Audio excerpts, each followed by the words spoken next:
Oh, hello and good afternoon. I welcome you to today's Trading Spotlight webinar here together with Admirals. It's Friday. It's the 28th of January, 2022. And today we want to talk about a topic which at first glance seems kind of, let's say, basic, but in fact will cover probably one of the most effective ways to not just identify an advantage in your trading, but have a clear glance at where the market is currently trading at. And is one of my favorite ways to, in fact, spot an advantage, respectively, spot potential setups based from which I will take trades then. That especially covers the DAX. So if I'm trading the DAX actively, then I mainly focus on moving averages, today's topic. But we don't want to necessarily only focus here on how to spot trading setups based on EMAs or EMAs, I'm sorry, respectively SMAs. But in fact, I want to give you a guide you can then use for your trading in the future to see which works good in which environment, which one suits your trading style best. In fact, so if you're a short-term trader, I can already tell you probably it's a good idea to focus on exponential moving averages. While if you're a longer-term trader, probably an investor in stocks, then you probably should focus on the SMA, especially in the environment right now. So probably you've seen, I mean, I'm very sure you have seen the current drop in equities in general. And we pushed aggressively lower. In fact, we nearly tested, for example, in short-term, or not short-term, in single stocks, we, for example, tested the SMA 200 in Tesla. That was yesterday, even though we had very strong earnings and a very, very prosperous growth outlook. Longer-term investors probably will say, hey, is this a sign? Depends on what conclusions you find or drive out of this. But all in all, I can say you're not that far away from a very interesting region here when looking at, in this case, SMAs. And I want to cover here what is the right, let's say, exponential, not exponential, the moving average in general, the best moving average to use in which time frame. I want to give you a guide at hand, which you then can use in your trading, and hope that, yeah, that all the upcoming minutes and everything we cover here will give you a better overview of where we stand in the market and why here in this case moving averages are of high worth in trading in general, even though at first glance it seems very, very basic, this concept. So let me first of all here share the screen, and then before we dig deeper in today's presentation, I'd like to invite you to subscribe to the YouTube channel. If you watch now the recording on YouTube, please feel free to subscribe to the YouTube channel. If you like what you will see in the upcoming minutes, please leave a thumb up here. If you have any questions, feel free to ask them right below the video. I'd be more than happy to answer them. So most of the time I get a notification. Sometime I hope. So far, I think I answered all questions which ever arrived after an event below a video. If not, please feel free to reach out directly and write at JK Trading in this case. So this is my YouTube channel in this case. I think this is possible. It's at least possible on Twitter at Jens Klatt FX if you want, and make me aware of this question. I'd be more than happy to answer it. And yeah, that's it around it. So subscribe, leave a thumb up here, leave a comment. I'd be really happy to answer your questions if you have any. And now let's dig deeper into today's topic. First of all, before we start, here some thoughts around, by the way, this is very good. So you already found the chat box, but still, for everyone wondering where you can ask questions here now in real time, please use the chat box here where I just wrote good traders. Yeah, good traders. Good day, traders. That's better. So perfect. So the broker behind this series here, Trading Spotlight webinars, Trading Spotlight webinar series is Admirals, a broker which is in this industry, FX and CFD industry, for I think 20 years plus now, with over 8,000 financial instruments being offered via FX and CFDs. With a global presence, in fact, in many countries, support around the globe. So chances are very high that if you're not a native speaker in English, that then you have a chance, if you reach out to the customer support, if you have any questions when it comes to your account or the MetaTrader or whatever, that you will talk to someone in your native language. Personally, I think this is a big plus. I worked as a trainee with a bank, that's nearly 20 years ago, but still in customer support here, there were plenty of people who just really liked it when they were capable of talking to someone in their native language about such a sensitive topic when it comes to money. I think this is a natural, this is just human, and so this is a big plus for a broker which has a global presence.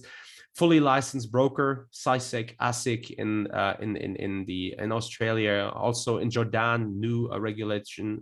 We have also a regulatory body overseeing the business from Admirals in the UK with the FCA. Very competitive offering. I'm located in Berlin, in Germany. So over here, we usually look at Admirals as the so-called DAX expert. So probably one of the most, if not the most competitive offerings when it comes to DAX trading, with a 0.8 point spread in the DAX. And so in this context, feel free to reach out to the website to check out all details here around Admirals. Here, one world, one broker, the next slide. So this is where you can find the offices around the globe, and also here, for example, South Africa. So feel free to check out the website for further information. Now, let's have a look here at today's agenda and the moving average topic. Again, at the beginning, you will probably look at this and say, yeah, very basic. I mean, moving average, what is this? You will see what this is. We'll give you some formulas. I'm here on simple moving averages, on exponential moving averages. But what I can already tell you, stay tuned.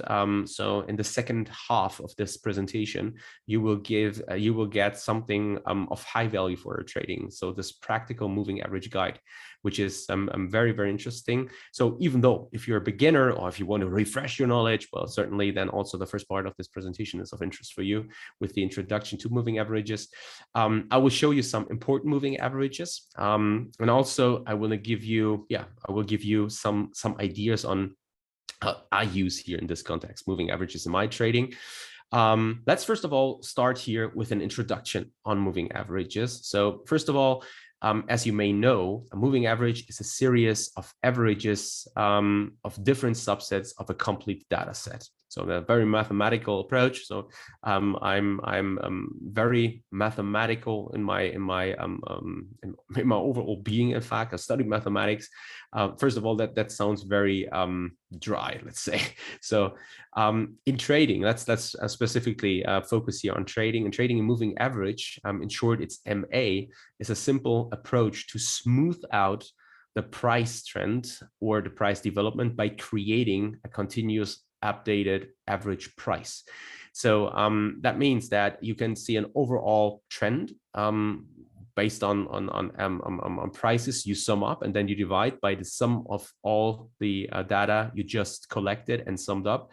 But there might be some spikes on the up or downside due to some event which has taken place but hasn't added overall value or a change to the overall fundamental picture. For example, in FX, you have a central bank which is deciding on interest rates, for example, and they come out and they say something like, yes, we plan to be more hawkish in the future, but as of now, we have decided to keep rates unchanged.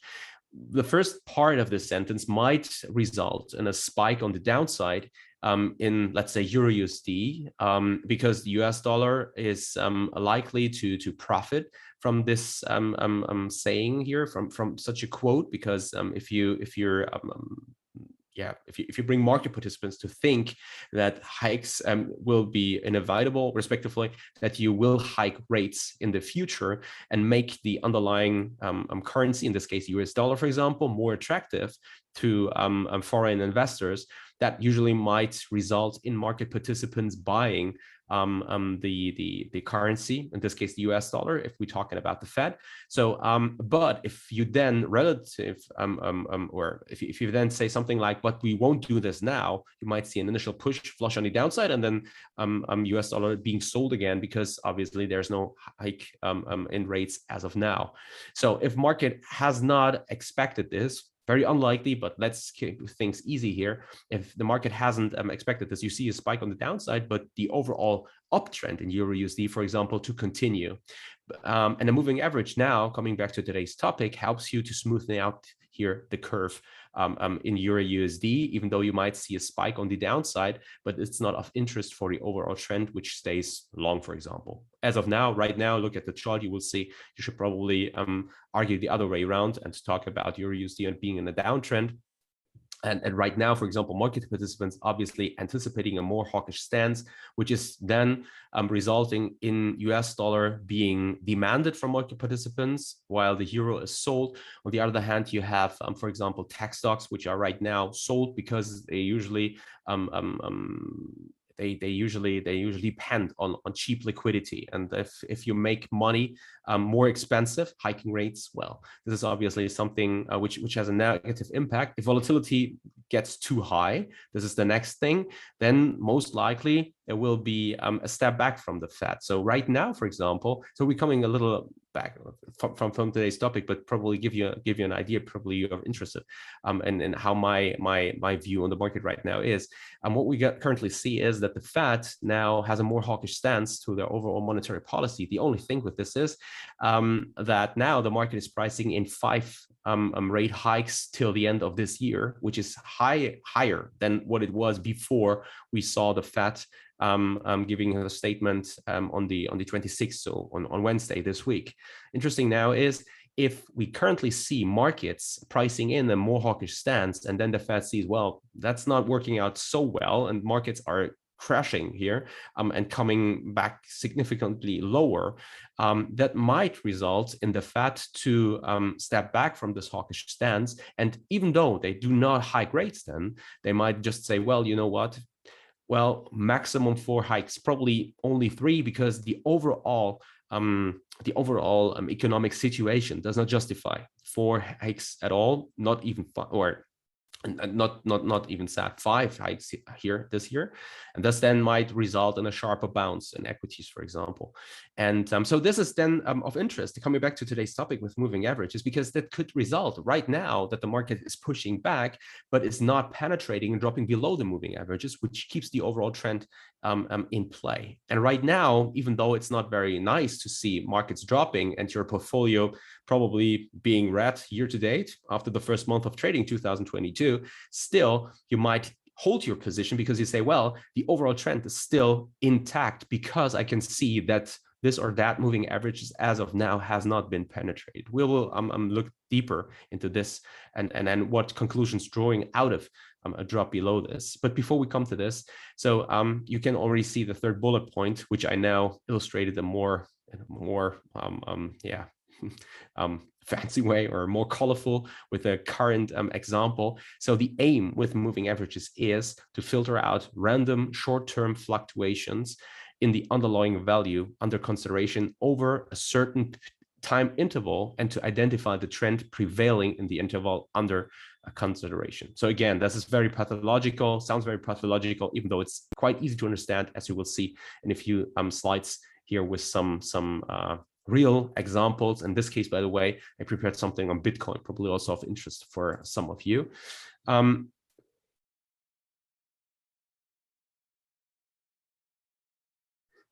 Well, this is an interesting fact. This is a very good question. Darshan just asks, so should the Dow not start dropping?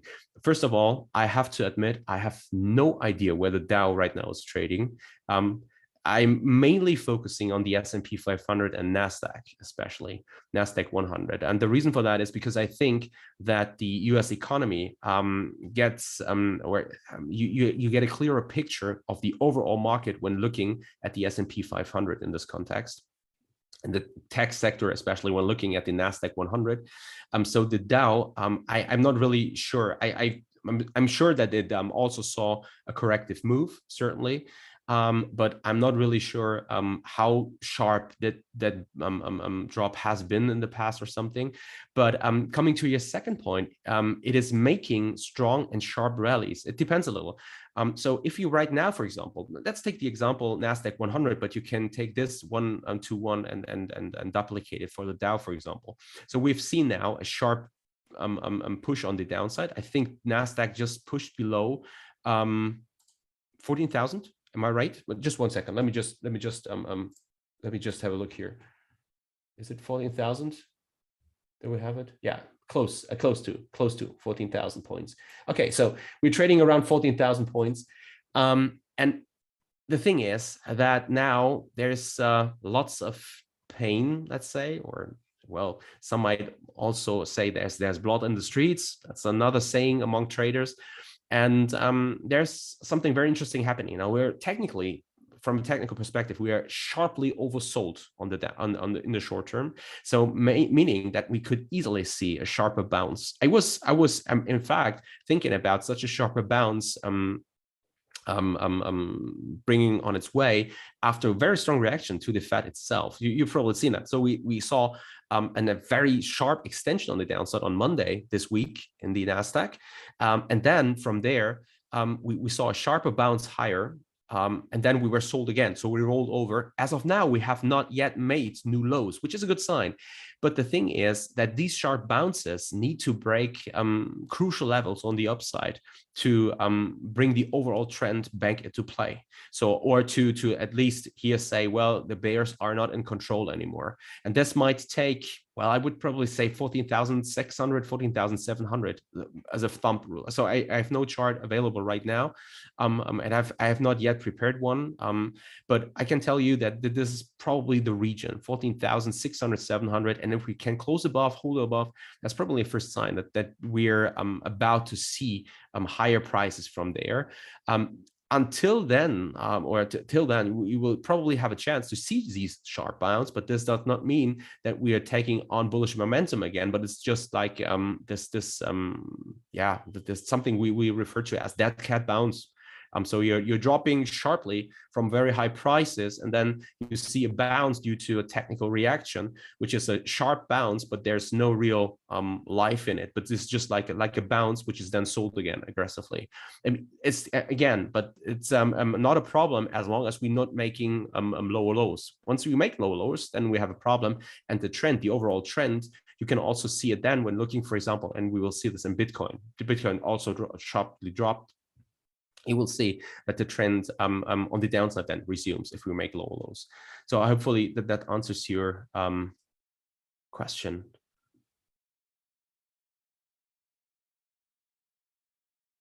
Yes, yeah, this is one big point. Here Dashan also says I follow the S&P also respectively earlier, but I like the exaggerated volatility of the Dow Jones. This is very true. So from a trading perspective, especially those knowing what they're doing and appreciating higher volatility, the Dow Jones, also in Germany it's the DAX, they are of more interest for intraday traders due to the sometimes very sharp moves. If you're, and this is like the personality thing. So you really have to know yourself. You have to know who you are as a person, what you prefer in your trading, and then take it from there. And if you decide that you're more like you like more clearer structure and yeah, let's say clean trends developing, then the S&P, due to its market depth and market breadth also, is probably a better choice and usually a little calmer when it comes to trading. So that's one thing to take into consideration. So I myself prefer, in case of when trading, also the DAX over the S&P, for example. So in US equities, I not mainly focus on the indices, but more on single stocks or single stocks in general. On these out of which the S&P or NASDAQ consists. When I trade indices, I prefer also the more volatile, more brutal, let's say, when it comes to volatility and moves in general, I prefer in this case, the DAX for my place instead of the S&P. Yeah, I agree with that. So let's come back to moving averages and the question: what kind of moving averages are there in our trading? So first of all, you can already see it. It's a simple moving average, which means like this is the arithmetic mean of a certain set of rates, which is calculated over the selected period. So mathematically, this is how it looks. And that looks, I really thought about probably bringing an example here, but was not really sure whether this is really of value. So what you can imagine is like you say, well, I have 5 prices. Let's say it's 100, it's 101, it's 102. Then the third price, 101, 100, 103, the fourth price, 103. You say, well, 101 again, and then you have 105 at the end. You sum them up, and then you divide it by 5, because these are the 5 prices you summed up here. And this is in fact it. And this is how you can understand how this simple moving average is then displayed in your chart. It's nothing more, nothing less, but only that. And what's more complicated, and so I wasn't really sure whether I should share here the formula, is the exponential moving averages. Right, in general, exponential moving average. So it's a weighted moving average that gives more weight to the latest price, in fact, or the latest price data than to older ones. And what this results in, and you will see this in the chart, is that the EMA compared to the SMA is more flexible, in fact, because it reacts more quickly to new information here, price developments, than an SMA. That being said, obviously, there's a weight component, and thus the overall formula to calculate the EMA is more difficult. You don't need to do this yourself. The great thing about MetaTrader, for example, but in fact, every trading platform you will find, is that this is a standard indicator, as the SMA is also an indicator and can be easily displayed and automatically calculated by the trading platform itself. So it's no big deal. But just to know what's behind here, the lines I will now show you, just to get an idea on the formulas. But this is not really of value. What's of value is to get a clear picture of that, and then understand to see that in the real world. And what I did here is I used Bitcoin in this case, in USD, on a daily time frame. And so now let's play a game. So that's also true for those watching the recording now on YouTube. What I'd like to know is, what do you think? What is the SMA and what is the EMA in this case? So it doesn't really matter. In fact, it's the EMA 50 and it's the EMA 50 and the SMA 50 in this case. But given the information you right now have, what would you say? What is the in this case EMA? Is it the red one or is it the blue one? Let's work with the EMA here. Is it the red one or is it the blue one? Just type in for EMA red in the chat box. And if you say, well, it's a blue one, well, then take blue.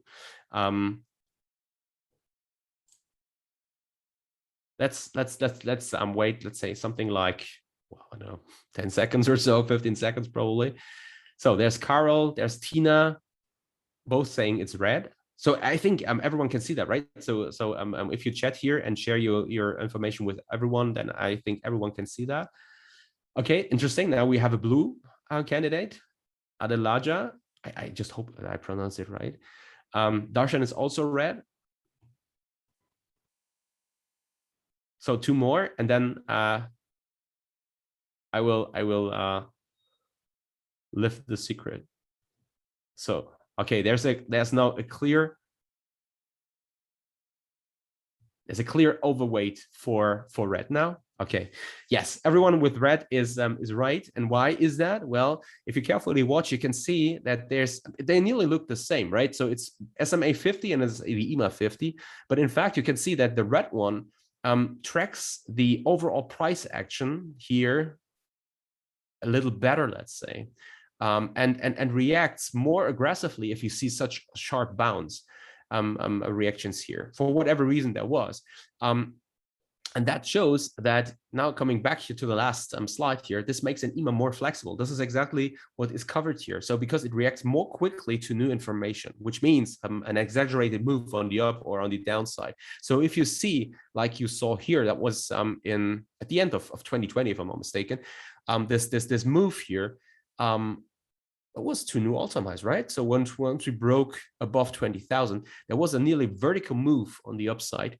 And you can see here the red line reacting more quickly to that because it gives more weight to the more to recent price data here in this case. And this is also true once you see such a sharp decline. So here, for example, once the tide turned and we saw this drop that was well, bottoming out something around here 30,000 or so, that was in May, June 2021. You've seen that once we saw the sharper drop, you saw that the EMA here, the red line, reacted more quickly to this information. So this is exactly what you can draw out of this. And this already brings us to next idea behind EMAs and SMAs here. In fact, you can already somehow see that obviously, especially for short-term traders, EMAs, so exponential moving averages, are probably of better use in their trading than SMAs. So because they react more quickly to new information coming in. And this brings us here to the important moving averages slide. So the longer, first of all, certainly that makes sense. So the longer the period, the sluggisher the moving average becomes. So this is nothing new. So certainly you will see that you have a nearly unaffected moving average if you look at a, let's say, SMA 200 and compared to, let's say, an SMA 5, for example. So if you only have 5 data points, then one data point will obviously affect the overall outcome of your SMA more aggressively than it's the case if you have 200 data points. So in the case of an SMA 200, and thus see here one data point at the end then change. That doesn't change the overall picture. And only if, or well, that being said, I mean, that means obviously that it's not some kind of a flash crash move or something like that, similar to the SNB crash, where Swiss franc crash. In fact, once the SNB lifted the 120 peg in euro Swiss franc in January 2015 or something like that. But this is a very unlikely event, and thus it's not really affecting the overall moving average. And here you can see that these are very interesting information probably already. So the SMA 50 and the SMA 200, these are generally observed on a daily basis among traders. That's especially true for the SMA 200. Once you read through the financial media, for example, you will sometimes see that the market is talking, or that even reporters who are not in the matter of trading, in fact, are then starting to talk about a simple moving average, saying something like, well, the 200 SMA was just broken, and that's a clear sign that the market is probably about to drop further. It's a shift in the overall sentiment, a break in the overall trend. And some might probably say, well, yeah, but this is one of the reasons. If a reporter is looking at this, this is probably one of the reasons it's not of that interest for our trading. But I disagree. I disagree because if you read a great book on trading, it's Market Wizards from Jack Schwager. He was interviewing one of the probably best traders, a real legendary trader. His name is Paul Tudor Jones. You probably have heard about him before. And Paul Tudor Jones just mentioned in this interview that this is a clear indication for him, an indicator he looks at. In fact, while I'm typing here some data for today's trading, in fact, so my focus today is on Apple. You probably have seen that the data they brought yesterday was just disgustingly good. It was like as if this business is not dying at all for them, and around smartphones, smart watches, iPads, and all that. It's just crazy numbers they shown to the street, which is very interesting in the overall environment, because now if the market can't see bullish momentum on this news, or even Apple can't withstand the overall pressure, that's probably another sign to see a very, very weak weekly close down. But coming back to today's presentation, so Paul Tudor Jones in this interview mentioned that for him, it's a clear sign that the overall sentiment trend is turning once the 200 SMA is broken. So this is something for especially longer term investors. And this is one of the reasons, for example, why right now Tesla is also getting at a very special point, because if you check out your chart, if you don't have a chart right now, go over to admirals.com. There you can download a demo. It's like, I think, probably 3 minutes. You have a demo account there. Pull out a chart from Tesla and draw a 200 SMA here, and you will see that we are very closely trading to this level. I'm bullish on Tesla long term. So you just probably have seen last week the event together with Paul and Marcus, and I was drawing a very, very positive picture. Numbers were crushingly good on a Wednesday, if you read between the lines, in fact, because at first glance you saw, or probably market participants were a little disappointed, but the overall picture was very positive. There was a one-term a payment from which was part of the compensation plan from Musk, I think from 2012, if I'm not mistaken. If you take this out, because it's not affecting the overall business, but only the quarterly result, you will see that the EPS was $2.84, something like that. So still very good. But, and this is the thing, coming back to the presentation, the SMA 200 right now, after yesterday's flush on the downside, for whatever reason, there was this kind of panic selling, is now attacked. And this is a first sign where now bulls have to step in. Bulls have to show, well, we keep Tesla above 800 USD. If they don't, if they're not successful doing that, that could really mean that the tide is turning for Tesla, given also the overall picture. And this is definitely something to consider in your longer term portfolio if you hold Tesla stock or something like that. But coming back here to the SMA 50, SMA 200. So SMA 50 is the short-term trend, in fact. So that's the first sign that something's wrong. We will see this in the chart in a few seconds, in fact, when looking at Bitcoin. So some of you might probably have seen that Bitcoin nearly dropped more than 50% from its all-time highs. But there were clear signs, and we are trading CFDs here. So we had a chance to not just hodl Bitcoin and keep a long position there, but also to short it. And there were clear signs that the overall shift is turning after we saw this potential fake out, let's say, to new all-time highs. And the SMA 50 helped you out here. So even though it wasn't the top, you just caught here, but you had a clear chance here to take positions off or reduce your risk, probably even short the market after it dropped the SMA 50. And the SMA 200 here is for the purpose of longer term trend. So that means a break indicates, as I already said, there's a potential indication that the overall trend is reversing. So in this context, though, there's Bitcoin, and yes, here's the chart. So here's the chart from Bitcoin, and now I changed the colors. So you have in blue now the EMA 50, and you have in red the SMA 200 in this case. And yeah, well, what shall I say? I mean, you can see it here. It hasn't happened. It happened already, this crossover from these two lines here in the past. So once the SMA 50, sorry, I said EMA, it's SMA, it's the SMA 50 and the SMA 200, that the blue line crossed the red one. That was also happening here last year once we attacked 30,000. So happening here again, very extended on the downside.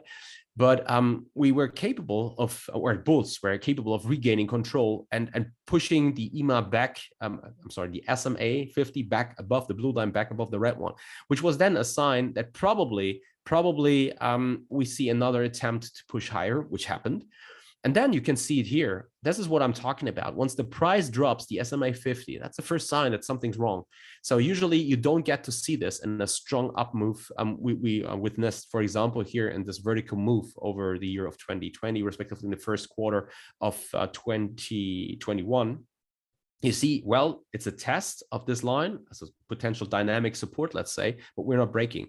And once we broke the first time, it's not that we're that this is the sign of then going vertical on the downside, but it's the first sign that the trend is broken, and you should be really careful. And once we weren't capable of reclaiming here the SMA 50, that was a clear sign for shorter term traders to probably dump their long position. Probably the first sign was given already here to dump part of it and then dump the rest once we rolled over again and made a lower high in this area here. So first sign.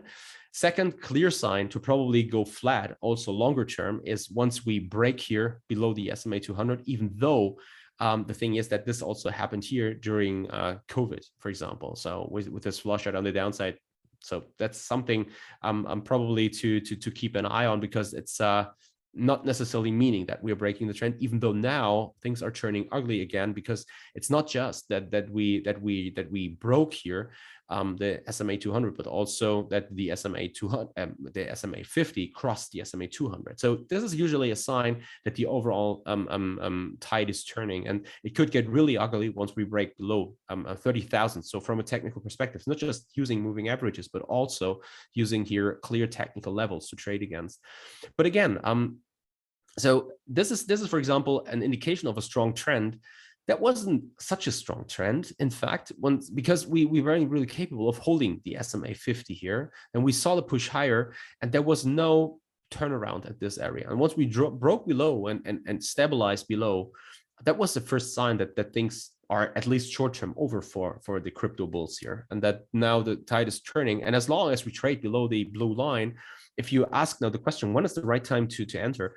I'd wait, in fact, until we get a clearer sign that there is now a bottom in. We won't pick the bottom, but once you can see this here, especially if the market starts to stabilize and build kind of a consolidation here, you'll see that the SMA will trade closer to the price. And once we regain then this level, you could enter a first part, and if we're then capable of holding it, that's another sign then that now probably the bottom is in the short-term bottom, and that we're then taking on bullish momentum again. That might be even a stronger signal once you get a central bank like the Fed or something like that, turning their rhetoric to more dovish again for whatever reason, or something like that, usually an environment from which Bitcoin profits enormously. But given this overall picture, I'd be really, really careful, especially now with the SMA 50, the short-term SMA, let's call it, below the SMA 200 again. So, and now here is the guide. If you want, I have this now here right without having separate bullet points or something like that, just the first one quick glance. If you want, you can take a screenshot and use this for your trading in the future. So take a screenshot, print it out, and put it beside your trading laptop, that you just have a strong overview here on or clean overview on which MAs to use under which situation. It's very important, in fact, to note that the EMA is better than the SMA or vice versa. That just does make sense, because it depends on which kind of trader you are. One sec.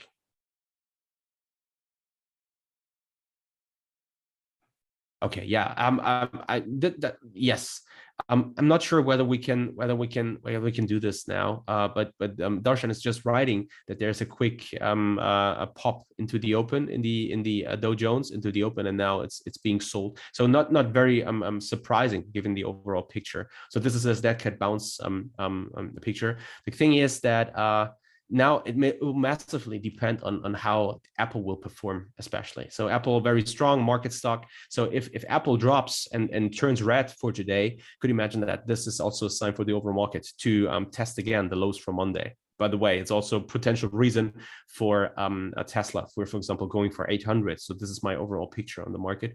But coming back to the moving averages. So the thing is, there's no such thing as this is the best or this is not as good as this SMA, but it depends on what trader you are.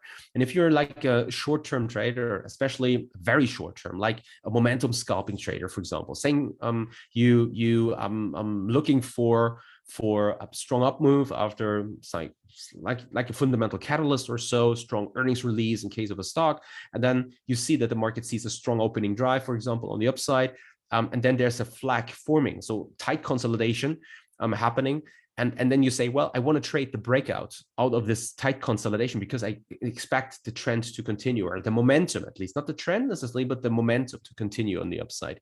But the question for you now is, well, when does the tide turn? So when is there no such thing as this momentum scalping environment anymore? And in this moment, for example, you could probably work here with the EMA 5 and EMA 10 in this case, because these are very good short-term indicators to show you once the tide is turning and this momentum is definitely slowing. That's kind of a change in character. It's a very clear and clean sign then. So using an EMA 5 or EMA 10 in this case for short-term trend, respectively strong momentum, could really help you out here. Then, in addition to that, you might say, well, I'm momentum scalping here, but The thing is that I also want to keep a core position because I think, well, it's a strong fundamental catalyst right here. So earnings were very good, or in case of a rate decision, for example, you might say, well, that was a very good statement for the underlying currency because they're bringing hiking rates into play. And I'm not looking at equities here and potentially dropping in the current environment, but instead betting on the underlying currency that it takes on stronger momentum. You try to trade such a momentum breakout, but you also could imagine that the trend will continue into the end of the trading day. In this context, then EMA 50, I'm sorry, not EMA 50, EMA 20 is probably a good choice because it shows you the short-term support line. Once it's broken, you should be really careful. But since until we trade over this EMA 20 here, the overall trend continues, and it's probably worth to keep at least a core position to trade into the evening. Probably hold the position even overnight. Then now we get into the longer term. So we have the SMA 50. It's the uptrend defense line, we could call this. In my trading, in fact, I'm using the EMA 50 because it works extraordinarily well in the DAX for whatever reason. I don't know, but I just I'm seeing that several times that here this is a dynamic support and resist line, works very good. And you also know once there's no, let's call it meat on the bone for the day. So if we start at the day and we're trading around this EMA 50 in case of the DAX, for example, well, it's not very worth my attention. So my mental capital can be used somewhere else, but the DAX is not of interest for me that day. Here we can also use, sometimes it might make sense to use the SMA. It's the uptrend defense line or downtrend defense line. Most of the time, when it's talking about equities, uptrend makes more sense. The SMA 100 is showing you first sign that there's a strong correction taking place right now. And then we have the SMA 200, the overall trend. I skipped, you will see this in the Bitcoin. I skipped the SMA 250. Some use it, especially longer term traders, especially investors, longer term investors. You call the SMA 250 here the value zone, but my EMA usage here ends in fact after the SMA 200. And yeah, again, take a screenshot so that you have this available, and then we'll dig here into the Bitcoin chart. And now you might say, well, okay, that looks a little overwhelming, let's say.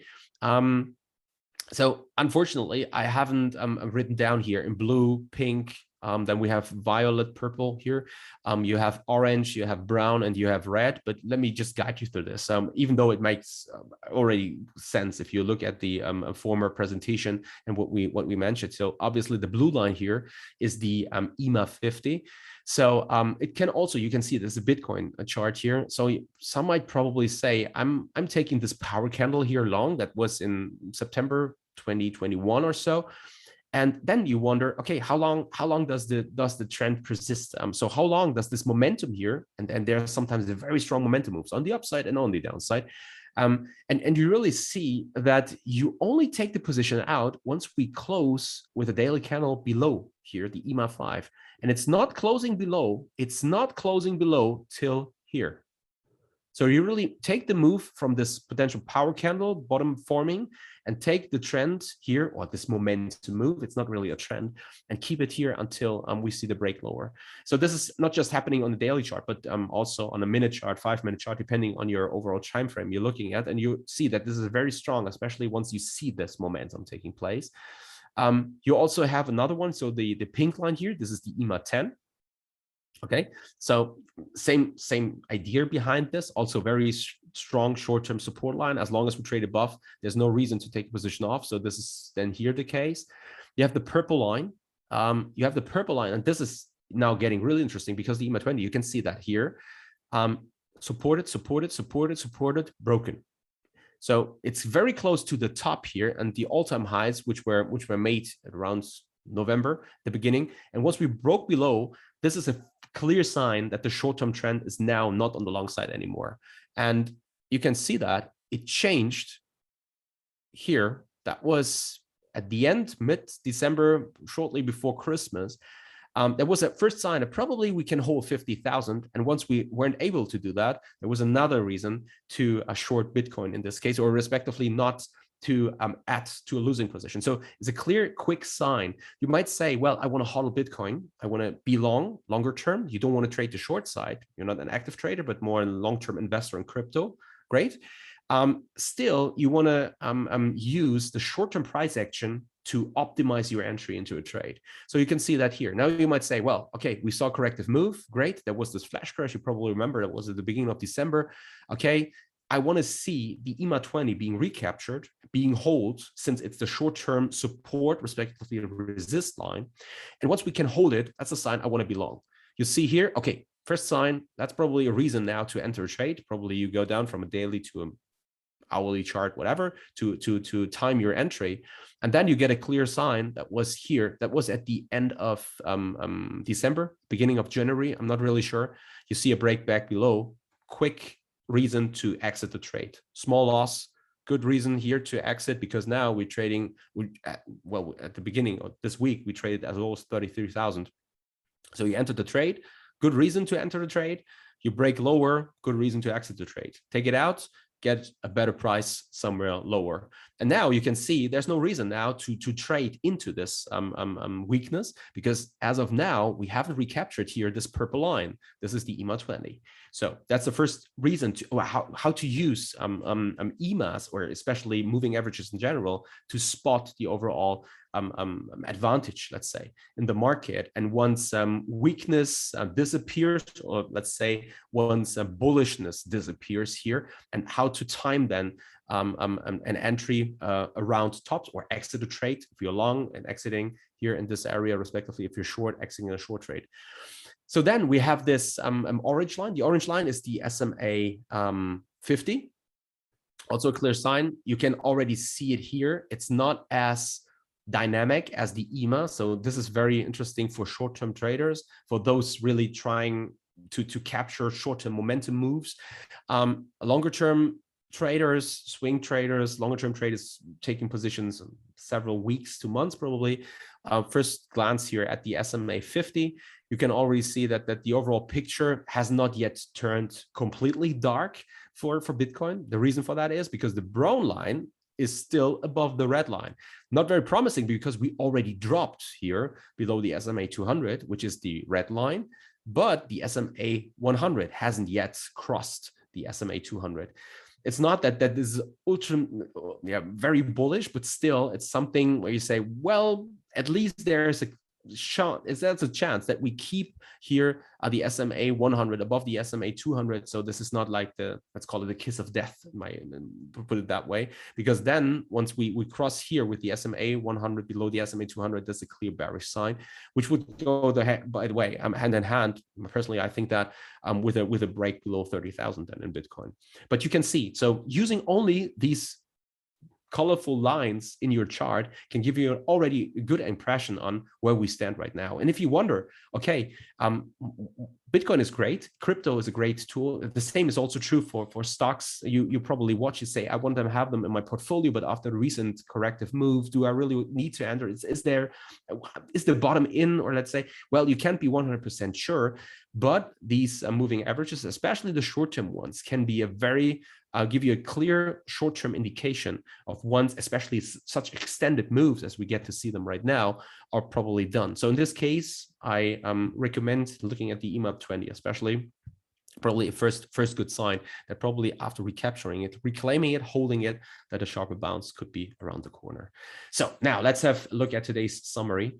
Moving averages are a basic technical analysis tool, but in my personal opinion, at least, highly efficient and a great way to get a clear picture on where we trade in the market. It's great for the purpose of identifying advantages. In my opinion, they are in fact unbeatable if you want. I also use them in my trading as dynamic support and resistance lines in my day trading, my intraday trading. This is especially true when it comes to the DAX, where I look at the EMA 50 on a 5-minute time frame. I haven't prepared something yet, but if you want, or you already know it, in fact, because in one of the latest webinars, we talked about trading the DAX, how I trade the DAX, and here in this context, how I use the EMA 50 as my advantage identifier, let's call it. But also as a tool from a research perspective, where we trade, and if I enter a trade from a discretionary perspective. MAs, so moving averages, work really well under trendy market conditions, as you have seen. Once there's choppiness, this is probably not worth our time. In fact, if you're a trend follower, if you were looking for momentum moves, in this case, and moving averages are something we call trailing. So they're calculated from historical range, which means that you can come to the same conclusion using classic price action analysis, possibly even faster. But still highly effective tool, especially for those starting out with trading right now, because the information you get once looking at a chart can be overwhelming and very abstract. I mean, we're looking at candles. We call them candles, but these candles we look at, I mean, these are just bars which have sometimes a green and sometimes a red color, and then we start to see some patterns there, which can be effective for our trading, but still, especially for the beginner, that can be overwhelming, that can be very abstract, and moving average can be a great first step here into the world of technical analysis and get already a very effective, they can in fact be used as a very effective door opener here to get a better overview of where we're currently trading. So that's it for today. So this is Admirals, the contact details for further information. If you have any questions, again, I highly appreciate your feedback below the video. If you watch this now on YouTube, leave a thumb up here. Please subscribe to the YouTube channel. Also ask your questions below. If you have any questions which are not answered below the video, unlikely, but still, send them over to Admirals. They will forward them to me so that I can answer them. I'd be more than happy to answer your questions if you have any. Fully regulated broker, very important. Here's the risk disclaimer. Please read it carefully. And that's it from my end. I wish you all the best. Happy trading. Watch your stops. Talk to you again next week on Wednesday. And that's it. So have a nice weekend. See you. Bye-bye.